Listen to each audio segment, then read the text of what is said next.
Enshrouded is a game that often catches our interest, and we are always returning to it. From its base building to its combat to even its lore, it always impresses us.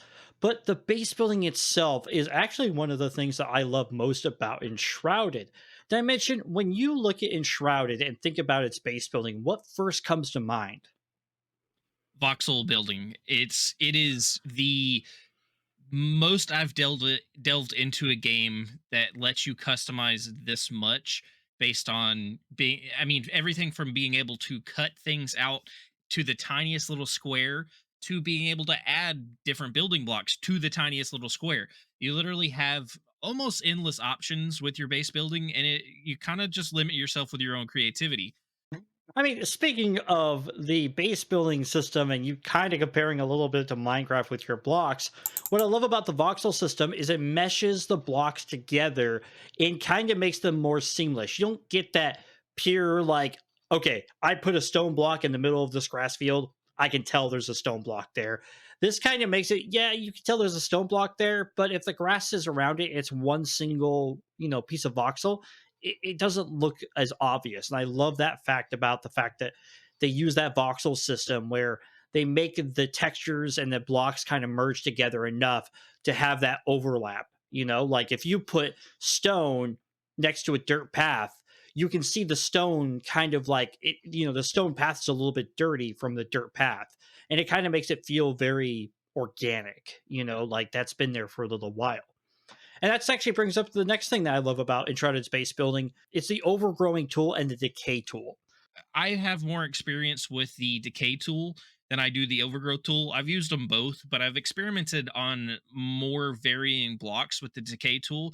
Because what I noticed when I first used it was on certain blocks, you can't really tell that you used it very well unless you look really, really close.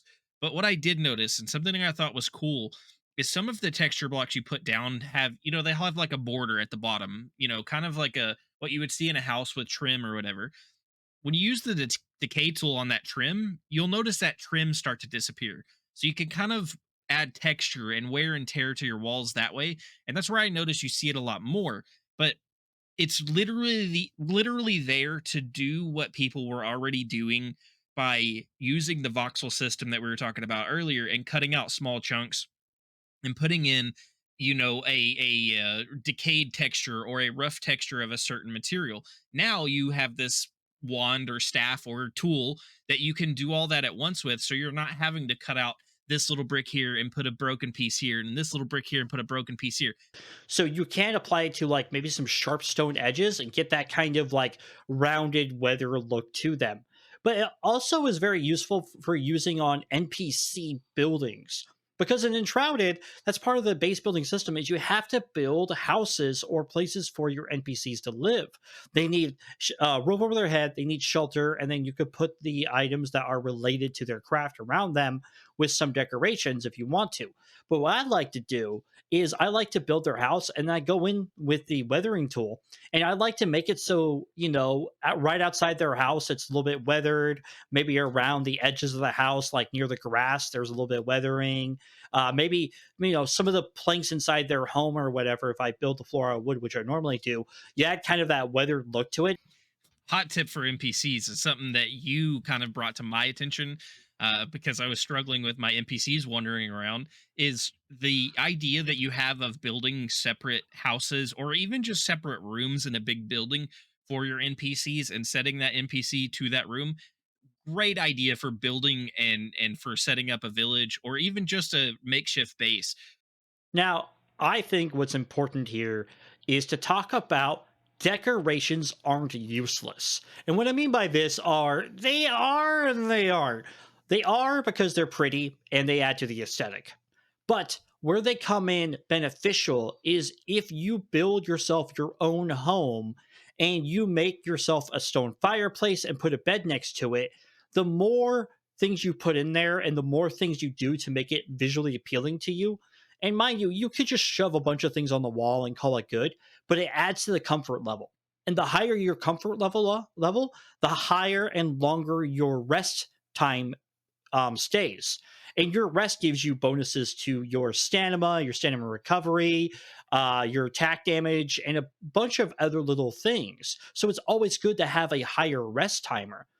Well, some of the decorations are actually useful because there is collectibles in the game now, and some of those quote unquote decorations are actual storage for these collectibles, for these fossils, Oh, for the things in the hollow halls. But then you also have the armor stands and the weapon racks and things like that.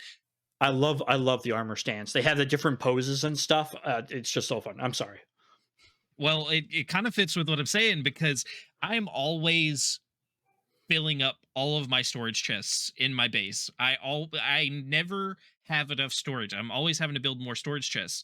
So I not only use the weapon racks and the armor racks for decoration, but I also use them for storage of my weapons and armor to keep them out of my chests so that I don't have 500 chests laying around my base somewhere that I got to look through every time I want something new.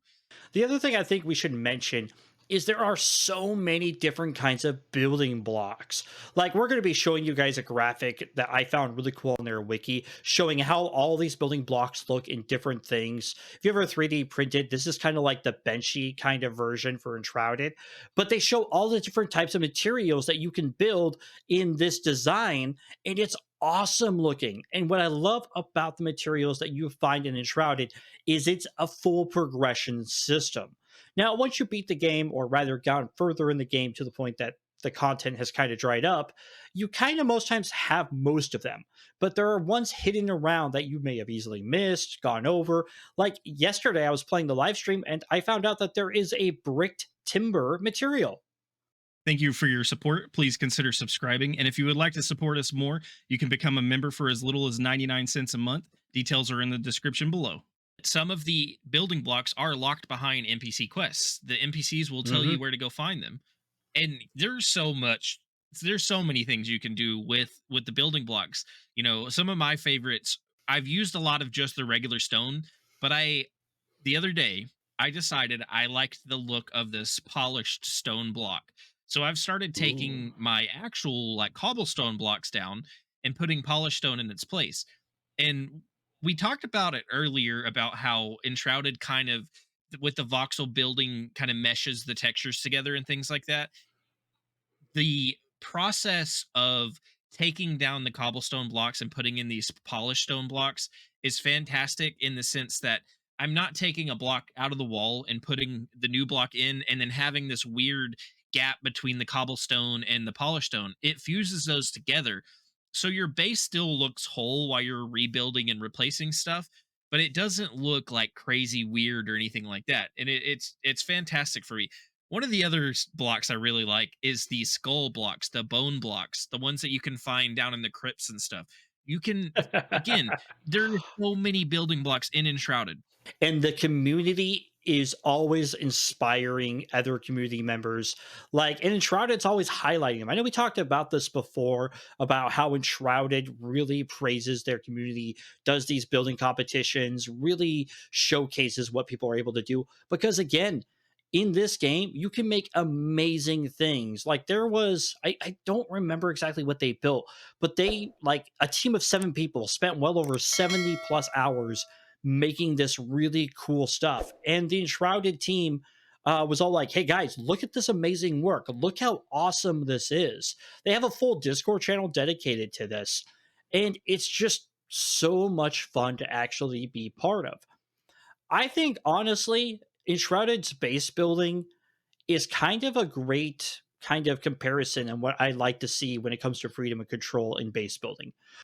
I want to go back to your community comments for a second because I know we've mentioned this before, but I feel like in case somebody hasn't heard us mention it before, we need to talk about the fact that Keen Games does competitions from time to time for certain buildings, certain themes. Recently, they did the Halloween competition.